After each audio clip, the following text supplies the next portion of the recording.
let's get started. Let me share my screen. All righty. Well, welcome. Today is promoting harm reduction. You know us, CA Bridge is a part of Public Health Institute. For the best experience, make sure your computer's plugged in, use the chat. Really important, you guys. We want you to address your questions to everyone so they can see. There's closed captions if you need it. And a reminder, I added the slide deck will be emailed to you after the event. And there's just some housekeeping. As you know, CA Bridge, our goal is to provide 24/7 access to high quality treatment of substance use disorders in all California hospitals by 2025. That's next year. We are well above, I want to say we're still in the A range and 90% hospitals. We have over 270. So we're really excited about this. And CA Bridge model, you guys know this. You know, I always remind everybody, especially for those coming to us for the very first time, what is CA Bridge? Well, our model is revolutionizing the system of care in hospital emergency rooms. There's 3 focuses, with the first one being low barrier treatment with buprenorphine. That's what Josh does in the ED and his doctor friends daily, saving lives, getting people on buprenorphine with the minimal lowest barrier protocols. The second and third focuses are what you do as a navigator: connection to care and community by providing warm handoffs and just making sure that that patient, you're meeting them where they are with a culture of harm reduction. So not only are you meeting them where they're at, but you're also linking them to care, whatever care that they need, not what we expect for them to have. So for some, it is just harm reduction. So that's why we're come today to speak to you about this. And I have a few announcements. First of all, next month, as every month, we have our Navigator Focus series, and it will be a MAT update. So if you want to hear the latest and greatest with CA Bridge and MAT, come next month. We're happy to see you. And our last promotion is our Navigator Regional Workshops. If you haven't heard of this, well, we're going to let you know that there's 5 upcoming in-person workshops just for navigators. We want to renew your passion, strengthen your skills, and just amplify your impact as a navigator. Our next workshop is next week, February 28th. Tomorrow is the last day to register. There is limited capacity. So if you're interested in doing this, please sign up today, or the last day is tomorrow. And that will be in downtown LA at the Kaiser Permanente on the corner of Vermont and Sunset. If you can't come to that one, please reach out to your nearest one. We're having them in the Bay Area at Stanford, March 6th. March 7th is Inland Empire at Loma Linda University. March 12th will be Orange County and San Diego at West Medical Center at Anaheim. And March 28th will be our Sacramento Northern Rural at UC Davis. So again, we have many options. Please attend the one closest to you, because we're really talking about community resources in your region. So these are today's objectives. We always have objectives because we know that you guys need CEUs. So please, at the end of this, you will receive a post-event email. And on that email, if you specify, we do offer CCAP and CADAP CEUs. So definitely fill out your evaluation. And I am so happy to announce Josh Luftig is here again, and he's the co-founder of Bridge and everything wonderful I've learned from him in harm reduction. He taught me everything I know. He even helped me set up my naloxone program. So you are getting our resident expert. Nobody knows as much as Josh and how to get things done with harm reduction. So it's my honor to present Josh Luftig. Thank you, Sherry. And hopefully I will live up to a fraction of how you've presented me. Anyhow, I do get really, really excited about harm reduction. And so I'm thrilled to be here digging in, and hopefully we'll kind of go a little deeper than we've gone before and explore some new opportunities in areas that will hopefully inspire some of you to think about your current operation and maybe ways that it could be taken to a next level. I think let me go to screen share, get this set up. One moment. And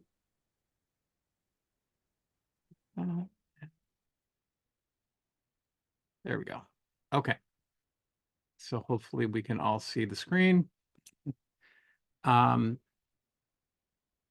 The usual disclosures. The topics I'm going to cover today are maximizing impact via labels and stickers on naloxone packages. Interestingly, the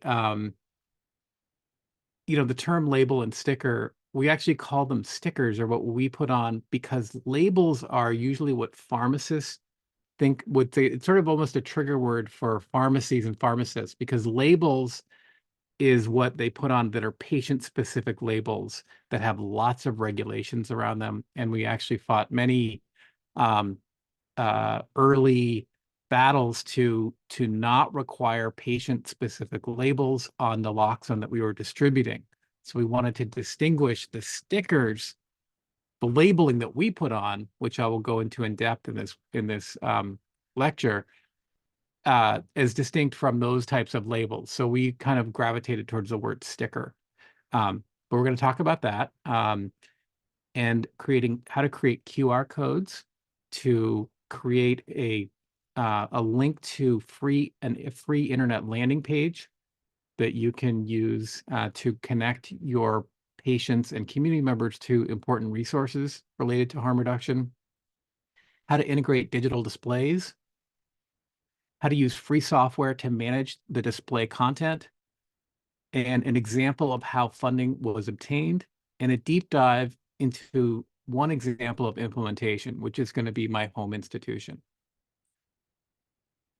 I think it's important to mention the context. So I'm operating in a county safety net hospital, which is Highland Hospital in Alameda County. And I'm also a senior clinician. I've been there since 2004 at that institution, and I've been practicing in the profession since 2000. So I have lots of deep relationships. I've been in the trenches working side by side with the nursing staff, the techs, the administrators, my peers. It's just been, I have that comfort and familiarity. It's like a second home. And I have a close relationship. I've developed over the past 6 years, I've developed a close relationship with the local syringe service provider. So our local community-based harm reduction organization, which is HEPAC, which I think stands for the HIV and Hep C something something. But that comes in, has been really valuable to me in terms of when we were first starting, putting harm reduction in the healthcare setting, to learn from the local harm reduction agency, the folks there and the executive director and the staff member there, to learn about harm reduction really with a lot of humility, and recognizing that in healthcare, we'd sort of been getting it wrong for so many years. Like, we just didn't have a deep understanding of addiction and of harm reduction and the philosophies and the history of harm reduction. And so I turned to my local harm reduction nonprofit to just learn and have conversations and have ideas of what it might look like in the emergency department, and how to have best practices and the proper language, and then how to address people who are challenging harm reduction, and learn about the language and ideas and philosophies and approaches to all that. So that was invaluable. And then that played in, developing that relationship really helped me move my own implementation to the next level. So so we'll dive into the labels, or the stickers. So we started using, initially we had these little Avery labels, and those of you who have been with Bridge for a while, you know the labels I'm talking about that we've promoted heavily. And basically they're, it's a really simple way to start. You get and they're available on our resources. If you go to the guide to naloxone distribution, there's examples of the small Avery labels there. We were using these fluorescent colored ones, so they were really high vis stickers that you would just print in a laser printer, and we offer templates for how to print those, and what content you can use, and it has, talks about access to access helplines and the suicide crisis lifeline, never use alone. Like there's all these different labels that you could put on there. And what we started to realize that we were just getting into a labeling frenzy. Like we were putting 4 labels on each kit. And when you're doing a few kits, that's no problem. But when you're starting to deal with thousands of kits, that becomes a project. So we actually had patients who were so excited about our program, who had started buprenorphine in the ED. We actually had a patient who wanted to volunteer, and we realized that the most high yield place we could have them volunteer was to help us label naloxone kits, and they spent 3 full work days just catching up on applying these little Avery stickers on all our kits. So that's how big the workload started to get with these labels. So then we started to think about a way to create a one unified label that would pull in a lot of information and be sort of a custom job. And this is what we came up with. And this is probably version, well, I mean, version 17, basically. A lot of iterations and modifications and thinking about the color scheme, what the content is, and the messaging that's on it. You can see it says basically on the top, you have the places that we distribute naloxone from. This is all the sister sites within our hospital system. And then the next line, you have the harm reduction and meds to cut down on or quit heroin, fent, meth, or alcohol. So thought long and hard about how to phrase that, how to message that, and how to fit that all onto a little, a relatively little sticker and still have it be legible.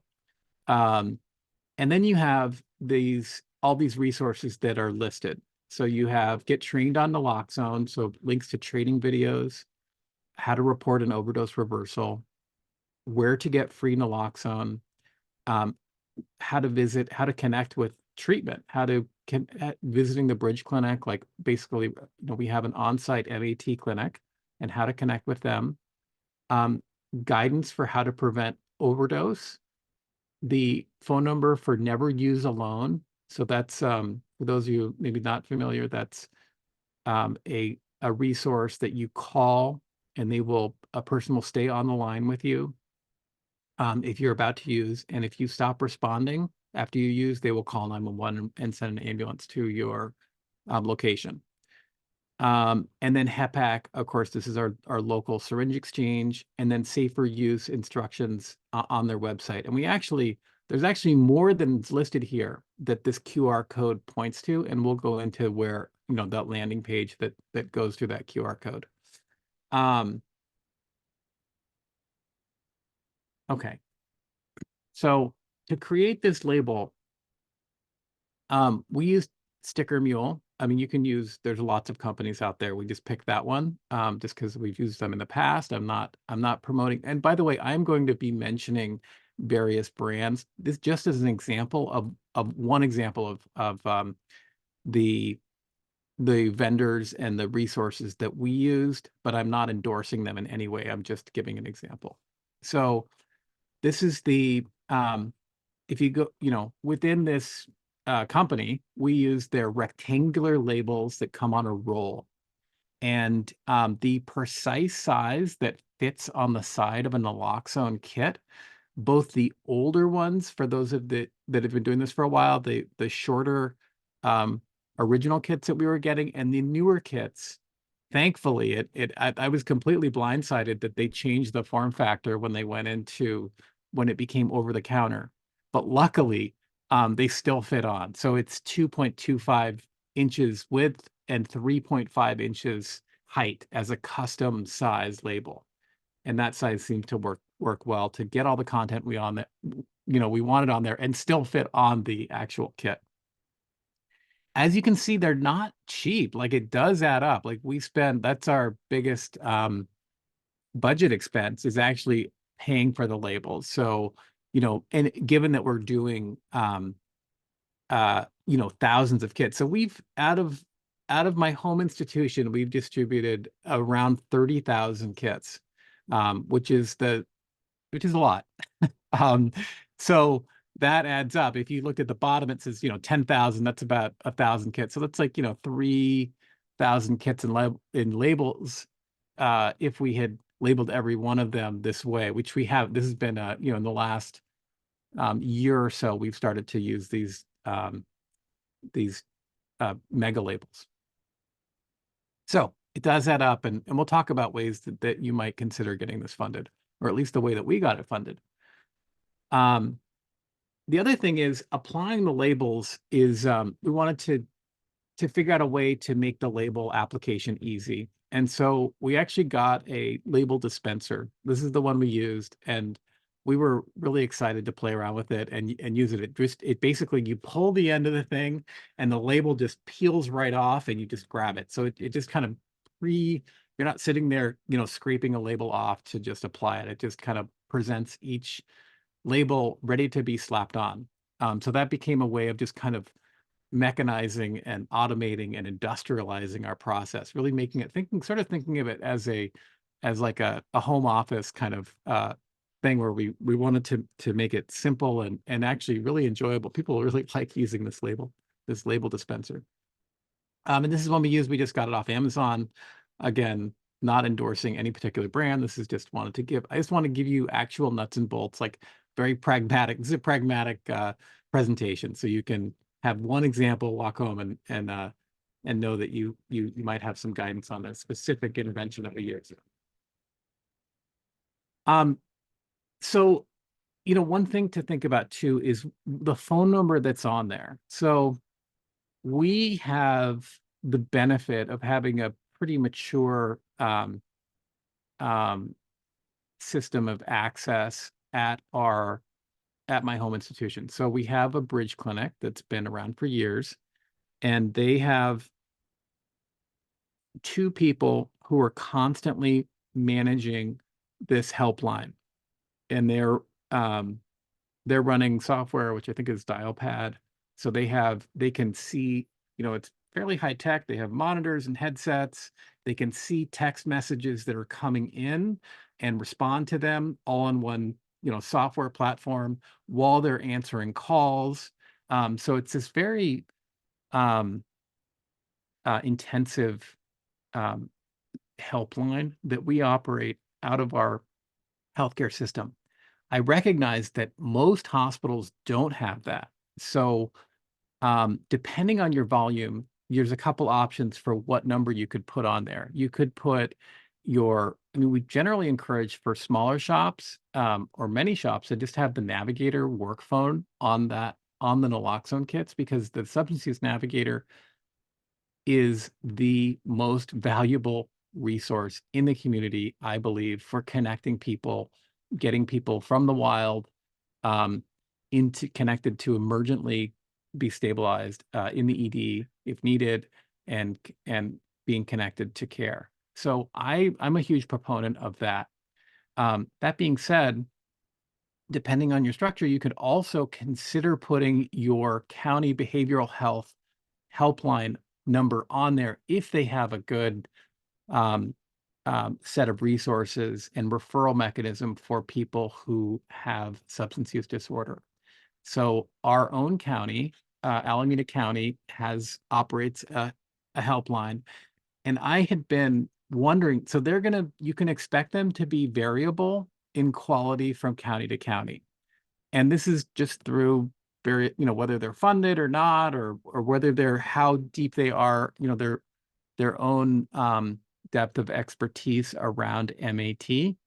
So for instance, when I called our county helpline, years ago when I was first starting, so probably around 2019 or 2018, when I called that helpline, um, and asked how I would connect someone to treatment with buprenorphine, they had a lot of questions for me about buprenorphine, like whether it worked. Like there was a lot of concern. I was happy that they were curious about buprenorphine, but it was clearly at that point not a place that you could access treatment through that helpline. Fast forward to now, I called within the last year to see how they're doing, and asked them if they had telehealth options, and they said, "Yes, we do." And they connected me to they had suggested that I call our own county. They referred me back to Alameda Health System helpline. So it was sort of, and which was great, which was exactly what I hoped. Like I was wondering where they would send someone to get connected in Alameda County, and they sent them to Highland Hospital, basically. Um, so it's good. So they've kind of figured out, to how to connect people properly. And so I would be, it would be reasonable to put that helpline on that as your access number on the label. Um, Other elements, so the QR code. So where does this QR code go? And so, of course, I think we're all familiar with QR codes. You just take your phone and point it at it, and then a link will magically appear on your screen, and you touch it, and it will bring your smartphone to somewhere. And so I'm going to go through how I created where that somewhere is and how I set it up. So that somewhere is here. So this is a landing page. This is actually split in two. So this is if just imagine the two images right where it says it goes down to Berkeley Need, and then Punks with Lunch is right below that, and it continues on till the end. So it doesn't translate to a slide very well. So we had to break it up to make it big enough so you can see it. But on your phone, it's entirely legible. And is a simple interface of just scrolling up and down with your phone through all these resources. So again, you've got the Bridge Clinic right up top. You've got HEPAP or syringe exchange, where the naloxone distribution boxes are for free naloxone that are all on campus. And I could, in the future, if there's other community distribution boxes that appear, I could put those down too, because we actually have been working with some of our homeless service community clinics have started to have distribution boxes as well. So I'll add that. I can keep on updating that. Naloxone training videos, which I connect to the CDC. If you internet search CDC naloxone training video, they actually have a pretty good one. And it has the cloud of being the CDC. So you can use that. I think it's a very brief, like 30-second video. And so I just linked to that. But there's, of course, a lot of training videos out there. Anonymous overdose reversal form, which I'll go into later. That's a we'll touch on in a moment. Berkeley Free Clinic, they also provide syringes. Berkeley Need provides syringes. Punks with Lunch provides syringes. Safer use resources. So for that, that goes to the National Harm Reduction Coalition safer use in pages. So the NHRC has great web pages related to that, and that's where that link goes. Overdose prevention trip oh my gosh, I have to slow down. Overdose prevention tips. That is that one also goes to another page on NHRC. The Lifeline, the 988 the new 988 suicide crisis lifeline goes to that web page, and then never use alone. So those are all on there, and I can, people, like, for instance, I had forgotten about Berkeley Need, and someone mentioned that, and then I was able to just update it. It took me 2 minutes to just add that link in there. It's very straightforward to modify this landing page. So how did I get this landing page? So we'll go through, first of all, so the platform I was using was Bitly, and I'm pretty sure, I think I have a free, I just use a free option. They have, of course, paid plans, but I use the free plan, and they let you generate QR codes. So you can see on the column on the left, you can actually generate links and QR codes. So I created all kinds of QR codes that most of which I'm not using, but I just had various schemes along the way that involve QR codes, and then I sort of settled down on a handful of them. But yeah, so you can just take a link and generate a code and then download that image, and then it will work as a QR code. So that's the platform we're using.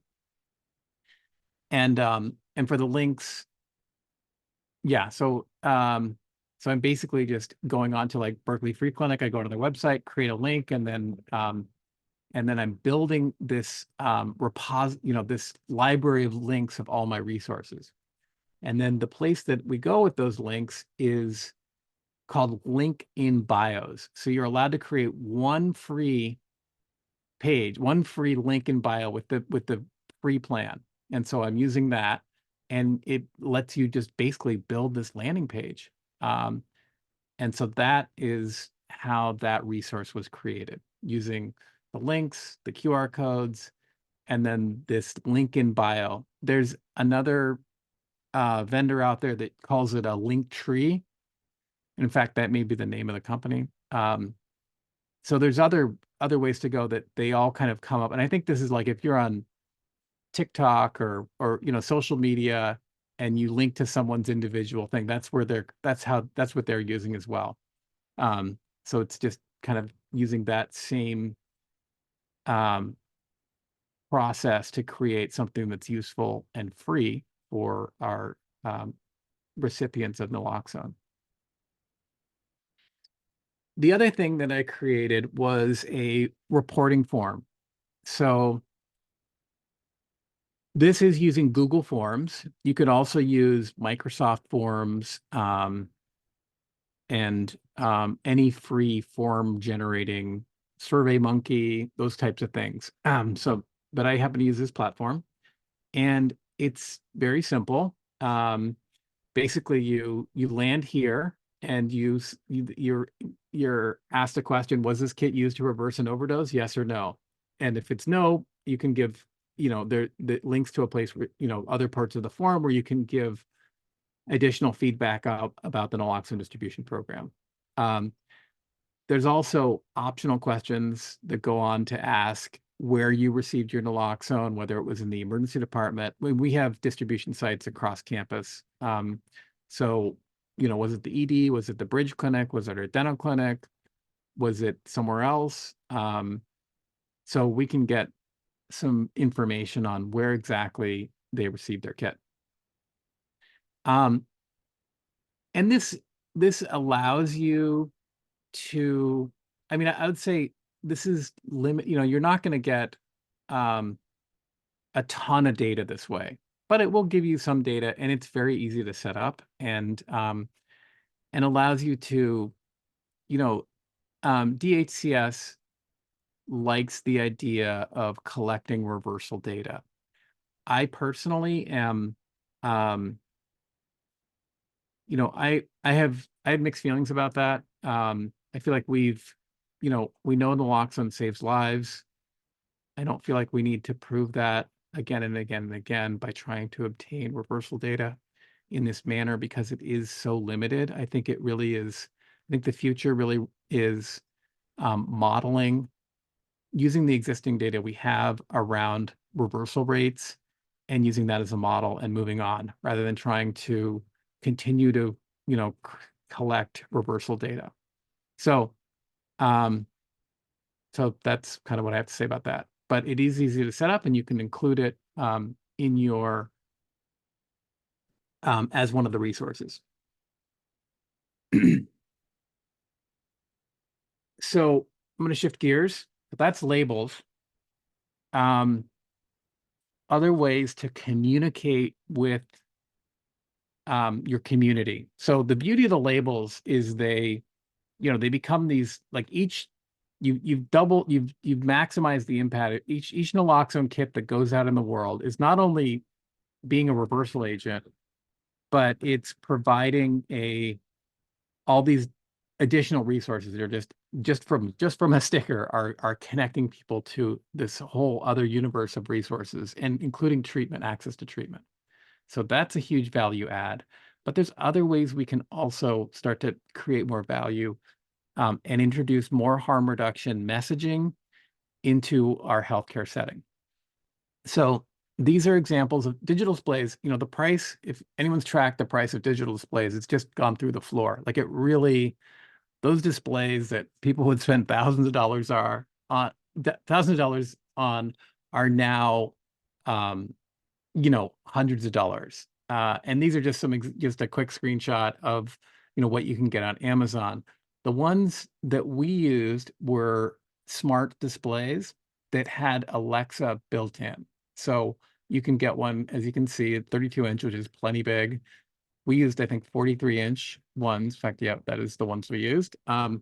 So we went for a bigger size, but the 32 is plenty big. And the amazing thing is they are fully integrated um, with Alexa, which allows you to, well, the voice control is not what what we care about at all. Actually, is what we care about is the applications that you can download. So it becomes like a smartphone in the sense that you can just start adding all these apps in, including digital display software that you can use to just convert it, instead of functioning as a television, to have it become a smart digital display. Another thing that we needed was a display mount. These are also really inexpensive, and they're universal. They're very simple to install. Uh, the Yeah, you basically can work with engineering, and they can just mount it to the wall, and you're off to the races. And they're pretty, they just it needs to be near a power outlet is the only requirement for the display, of course. And then the display, one thing about mounting and sort of thinking about the location is, I actually purchased a screen myself to make sure that, actually going back to the displays and thinking about them. So I purchased, before I jumped in and got a bunch of displays for our hospital. We have 3 of them right now. Um, I actually went, because they were on sale at the time, and I just got one. And I brought it into the hospital to make sure that I would be able to log on to the Wi-Fi, because that was my other concern, was that, it has to, it's basically connecting via Wi-Fi. There may be a way to connect them directly with Ethernet, but it seemed much easier to have them be able to go into Wi-Fi. And I wasn't sure how it would be able to put in like a Wi-Fi password, or what would go on about that. So anyhow, what ended up working was just going right on the public Wi-Fi that we provide. So I just go on as a visitor, and it lets you, you go into settings, and you can click right through, and basically be a permanent visitor to Highland as these displays. So that saved me wrestling with IT, and having some big, I mean, I didn't know how that conversation would go, or there would be an issue. It probably wouldn't be, but it just was like another barrier to think about and overcome. So that's how I was able to overcome that barrier in this instance. Um, So you're maybe thinking, that's all great, but I don't have money for this stuff. And so I wanted to touch on how we actually funded this. So, and then it goes into sort of a bigger picture of where, harm reduction supplies are being, where that funding comes from in California. So as I had mentioned, I'd had this long relationship with HEPAC, which actually, now that I have this slide up, I can see that it's the HIV Education and Prevention Project of Alameda County is what HEPAC stands for. Um, and they are funded by, or at least they receive all their harm reduction materials through the California Department of Public Health Office of AIDS. And that department, the Office of AIDS, runs the California Harm Reduction Supply Clearinghouse. So if you're outside of California, you probably use NASEN, which is NASEN, which is where everywhere else uses, but we folded into this clearinghouse. And so if you talk to any syringe exchange in the state, they're going to be talking about the clearinghouse, and that is where all these come from. And the beauty is they it's paid for, all the syringes, the pipes, um, wound care kits. There's a whole inventory of supplies that come from the clearinghouse through to the State Department of Public Health. And I would actually encourage everyone to go. There's actually this fact sheet that goes through the types of items that are provided by the clearinghouse to the syringe exchanges. And it also is just a great resource. And it also connects to, for instance, people have questions about pipes. Interestingly, you'll find that, I feel like we're all on a bit of a harm reduction journey. And uh, you'll find that, and I had this same response too initially, when you can get behind syringes where you're like, okay, yeah, it's like, it's people are sharing syringes, and that is such a dangerous public health situation. It makes total sense. And then you're like, but pipes, gosh, giving someone who uh, uh, smokes drugs, giving them a pipe just seems like it's not quite as clear to me. Like, what, you can get a lot of people who get upset about the idea of distributing pipes. And the nice thing about going to the fact sheet is they go right through the literature and the rationale for pipes. I mean, in a long story short, it's, if you can take someone who's injecting and then and have them transition to smoking, that is a major win for that patient's health. So they explain all that. So it's a good resource that you can share with others too. Anyone else who has questions or concerns about the harm reduction interventions that you're proposing. So that's how it fits together in California, and they periodically provide mini grants. So these are, I think, around $5,000 grants, like very small grants. The application process is incredibly simple. And you basically just have a budget and a little write-up, and that's pretty much it. So we partnered with HEPAC, and they obtained a mini grant to pay for our vending machines. So the little distribution boxes that I've gone over I think our prior Navigator focus series, we talked about the distribution boxes, which are these newspaper stand-like boxes that are unlocked. Just take as much as you want, boxes. And so they're about $400 each. We got 3 of them, and we got 3 display screens through this grant. And it was just a great example of partnering with your local syringe exchange and harm reduction organization, and your hospital. So I was able to, talk to administrators and explain that this was a grant, basically a grant from the Department of Public Health through our partner syringe exchange to help our community, and that we would be able to get these boxes for free. We were getting the naloxone for free, from the NDP, the Naloxone Distribution Project, run through the Department of DHCS.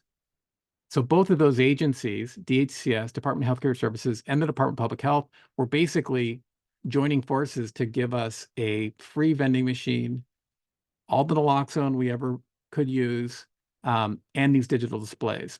And so that was really compelling to administrators who were, had any questions about it. That's how I framed it, is that which was the truth, was that these agencies were highly invested in, having the population that accesses care in the emergency department have access to these harm reduction interventions. So that's how it was funded. I think it's a reasonable, if you're thinking about your own institution and you are, say, a rural hospital that is basically a lifeline for your entire county, because there is not a harm reduction organization in your entire county. Maybe there's no syringe exchange.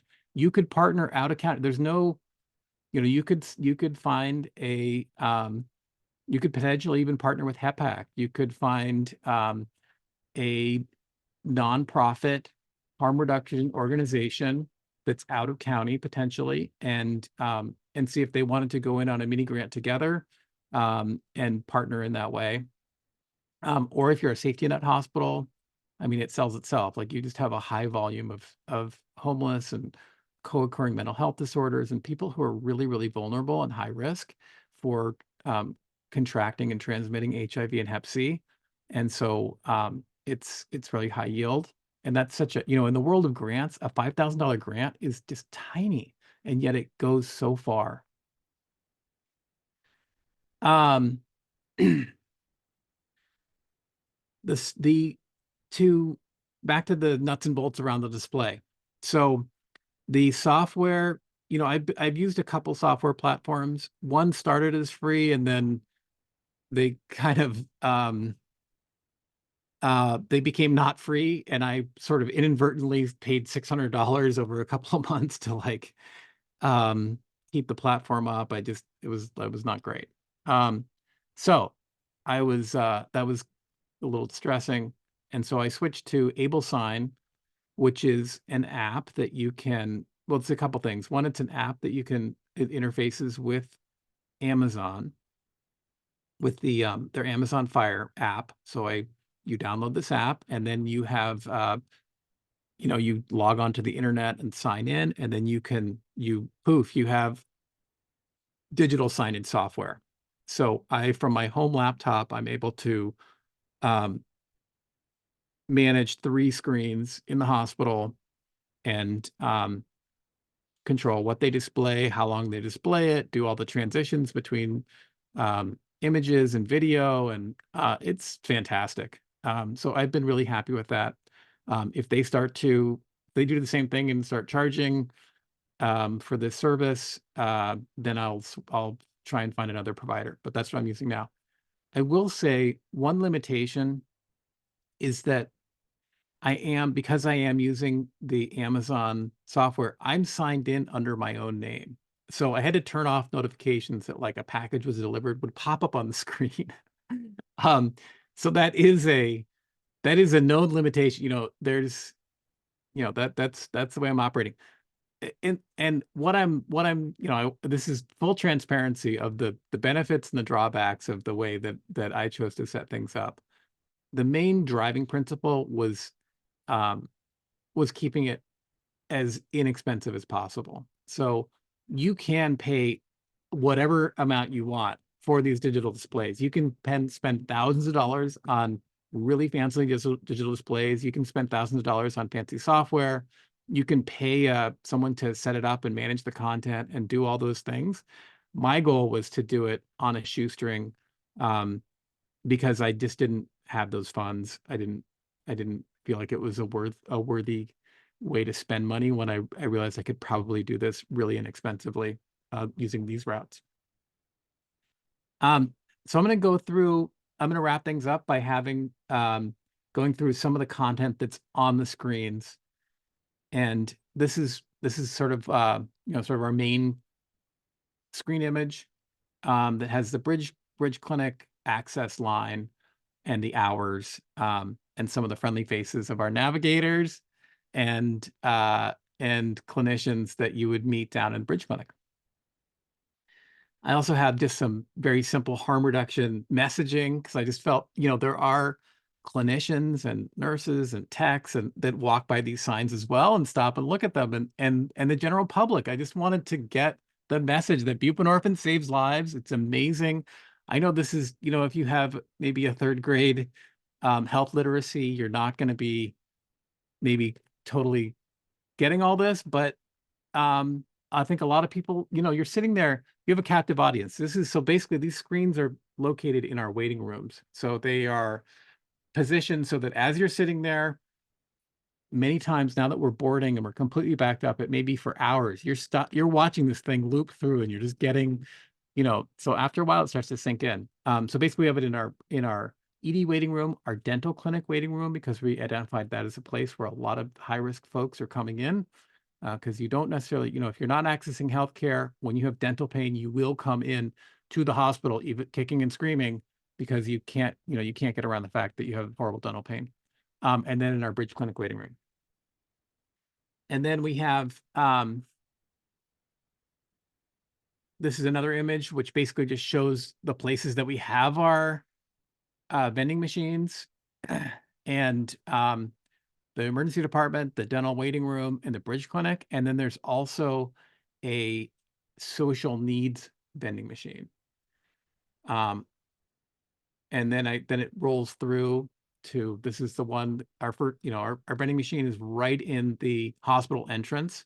So it initially was in the lobby, but then thinking about it, I thought, maybe folks would feel self-conscious about standing up in front of everyone and starting to grab Narcan kits in front of other people in the lobby. So we put it out on the street. So this is, you can just drive up and not even go into the waiting room. It's like just grab and go.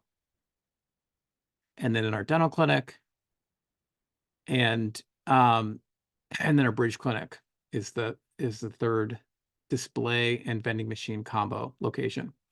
And then these are actually images. So in order to get around having copyrighted images, I just used Midjourney to generate generic images of people. So I have like 16 different close-ups of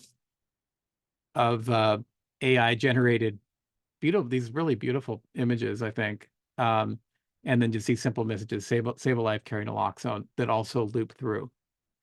And then the final element is these videos. So this is a still. I couldn't get the video to play in the slide deck, unfortunately, but this is a still from it. And I think this was, I went out, I sort of scoured the internet for different videos that would be useful. The one I found, I think, was the CDC one. And I think it was just, it's like 30 seconds, and which I liked because it was just short and sweet. And it runs through, it has its own captioning here, but I put in other captioning. So I used free software again to have it give subtitles. And I think in exchange, it made me put a watermark on there, which is the Capwing watermark. And that was able to do the subtitles. And it was able to do subtitles in any language. Maybe not every, it probably doesn't have every language, but I created it in English subtitles and Spanish subtitles. So the same video rolls twice, both with English and Spanish subtitles to get a broader audience. And that concludes sort of advanced topics in next level harm reduction, how to go, possible next steps you may consider to go to the next level. Thank you so much, Josh. That was wonderful. And, we had a lot of talk in the chat box. So we're answering those questions for you. But I wanted, and thank you, because, taking the time to explain everything so people can get their own setups. I love the QR code with all of the information. So definitely appreciate this, especially for those community hospitals that don't have a lot of funds and are trying to do it themselves. Josh is a great resource because he's done all of these things himself, so he can guide you the correct way. No one should have to suffer how I did. I'm just trying to leave some breadcrumbs because absolutely. That's why I think everybody's like listening to every word because you have the most information. Also wanted to just lightly, we've had some topics keep coming up with harm reduction, and I'm going to ask Latoya and Chaya to join us. And one question I'm going to throw out right now about harm reduction is we had a question about whether, and I don't know if you had a chance to look into it. I'm going to throw it back out about the vaping and marijuana. Did you have absolutely? I did. Because I've heard that, it can't be smoked, or the marijuana in a joint cannot be laced with fentanyl, because you told us that the intensity of the marijuana would like not it would dissolve the fentanyl, basically. So Yeah, now we ask the question about if vaping, if they can put the fentanyl in vaping. So do you have an yeah, answer for us? I do. Okay, so yeah, so there's a lot of media hype around contamination of marijuana with fentanyl in its smoked form and in vaping. And it's all smoke and no fire. It's all bark and no bite. So if you dig into the actual reports of this happening, um, all it is media reports that are unconfirmed. So when you come across this type of media, what you're looking for is if they discuss the toxicology results and if they really have a compelling story that it happened. And you can also look at the DEA themselves, who have been unfortunately promoting some of this misinformation. I mean, is it possible? Is it theoretically possible? It is possible for vaping. So vaping comes in canisters. There's different ways it comes. If you're just buying a store-bought vape, like it would take for that to be adulterated at the factory makes no sense. If you're buying a custom vape, like you have a high-end vaping system and you're getting a solution from a dealer, then that could theoretically happen. But the reality is it's not happening at any scale. And I would direct everyone who is on Twitter, aka X, to Ryan Marino as a great follow. RyanMurino. He's an ER doc and a toxicologist, and he does a ton of myth busting around this, around fentanyl. Awesome. So, yeah. So yeah. So, and then of course the smoking marijuana, the temperatures, fentanyl, the confusion is, you're smoking fentanyl, quote unquote, but you're actually vaporizing fentanyl. So you cannot smoke fentanyl. You cannot, the temperatures used to smoke a joint, for instance, of marijuana, will completely neutralize the fentanyl. So could it possibly be vaped? It's possible, but it's just not happening. Like it's not the Yeah. And if you look, even the DEA has a report from 2019 is the only case that they've ever really publicized that I could find. And it was very circumstantial. It was completely unclear whether there had actually been a single instance of someone, putting fentanyl in a vape. Thank you so much, Um, because I know we have yeah, people asking, so I really appreciate that you researched that. I did want to follow up. Somebody was asking if you've had any grab and go experience with folks ransacking your vending machines and things like yeah. that. I had that question, whether it would be rated, and what would happen to it. So just for context, I'm in East Oakland, which has um, a, the crime rate is incredibly high in that community. And so I was just wondering what would happen if we just made it widely available. And actually, the street value of naloxone is negative in the sense that we are begging people to carry naloxone. It's not the other way around. It's not like people are beating down the door to get naloxone. So there's no, so yeah, so it's considered as, in my mind, as a negative street value item. I have had one instance of someone who came and drove up, had a little bag, and collected like 10 or 20 kits. And that's the only known instance I have. And where those kits went, I'm guessing they probably went to a place that really needed them. Um, could it have gone to someone who's just hoarding them? It's possible. They never came back. We didn't, talk to that person, so no idea. But whatever that need was met and satisfied, and that was the end of it. There will probably be some kits that are going to go to either the worried well who really are not going to use it, or to someone who just randomly takes it. That's going to be a small percentage of kits, and not an issue. The vast majority are going to people who need it. Great. Thank Um, you for addressing yeah, that. Thank you. I know Chaya and Latoya have a question. Chaya, do yeah, you want to go? Well, we have a few more minutes. Go ahead. yeah. Yes, recently we had a navigator share that they had experienced 6 overdoses in one weekend um, from recreational use. That's not even an opiate. So how is this something that we can educate our community to be a little bit more upstream? On prevention for these mass overdose events. Is that what Yeah. you're? Yeah. Um, yeah. So that, so it was this 6 people at one time. Yes, Yeah. So, there's so that comes back to universal precautions. So anytime anyone's using a substance, it's always assume fentanyl, always assume fentanyl. So even with, I would say even with marijuana, even though it's not likely, that's very, very low risk and mainly scare tactics. But any powder or rock that is consumed and thought to be, say, a stimulant, should also be assumed to be that you could be totally wrong and it could actually be fentanyl. So going slow, using fentanyl test strips, um, not using alone, carrying naloxone. Those are all just universal. But the main universal precaution is that you're going to assume fentanyl and you go slow and not try not to use alone, or call the never use alone hotline um, as ways to protect yourself. Yeah, Perfect. that's the prevention measure.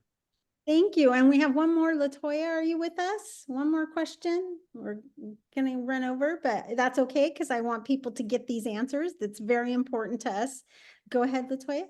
Yes, so at our Navigator update, there was a lot of conversation around the misconceptions of, you know, medication, or sorry, with fentanyl and other drugs, specifically, um, like one person might say like, oh, I use methamphetamine so that I don't overdose on fentanyl and things like that. Can you just kind of educate us a little bit on that?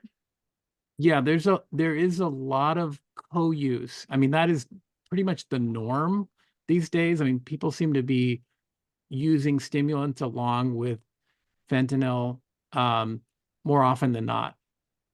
And they're using it as, much as you would use a beer or, coffee in the morning and a beer at night, and kind of using that same sort of use pattern. They're also using it with the notion that it is protective against overdose to use a stimulant at the same time, which may have a little bit of truth to it. Um,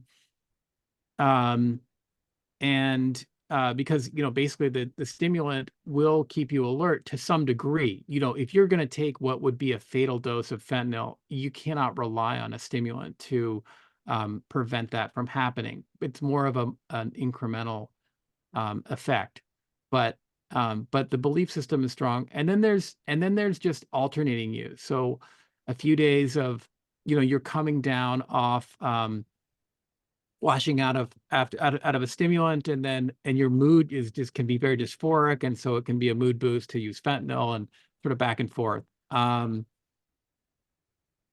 Yeah, it's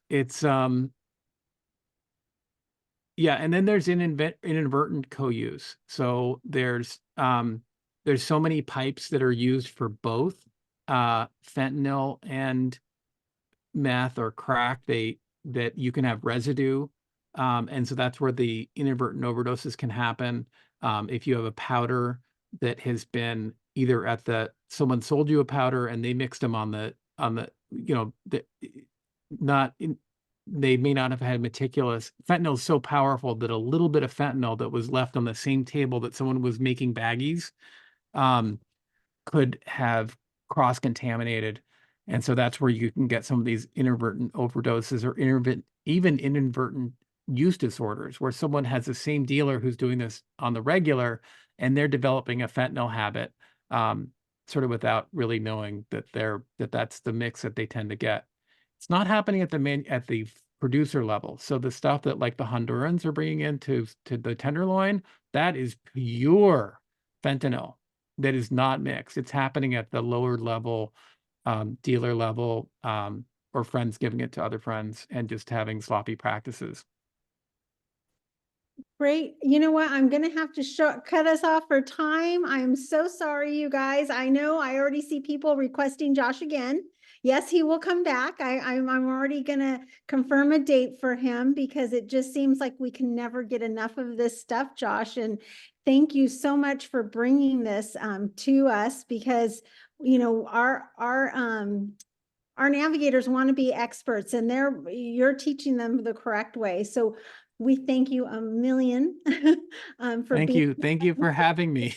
I mean, again, people are already requesting you to come back. So don't worry, Josh will come back. We will have another webinar with him. Real quickly, we want to remind you about the National Harm Reduction Coalition. They do offer a free learning module, and we have the connection on our website. We'll also send that in our post-event email. We want to make sure words matter. That's the kind of the first step of harm reduction is avoid using stigmatizing language. That is one of the easiest things that you can do and you can educate others on. And again, just person first. We have our resources. There's our QR. I kind of went fast. And we also have our CA Bridge Academy with all of our trainings for navigators that offer CEUs for CCAP and CADAP. You can contact us, mentors at cabridge.org, if you want to talk with a navigator mentor. These are our mentors. You guys know this. I want to thank you. And last and final words is we want to acknowledge and recognize Black History Month. You know, we just want to remind you that inequities still exist and there's much work to do. Thank you for joining us. Sorry we ran over. We will see you next time. Goodbye.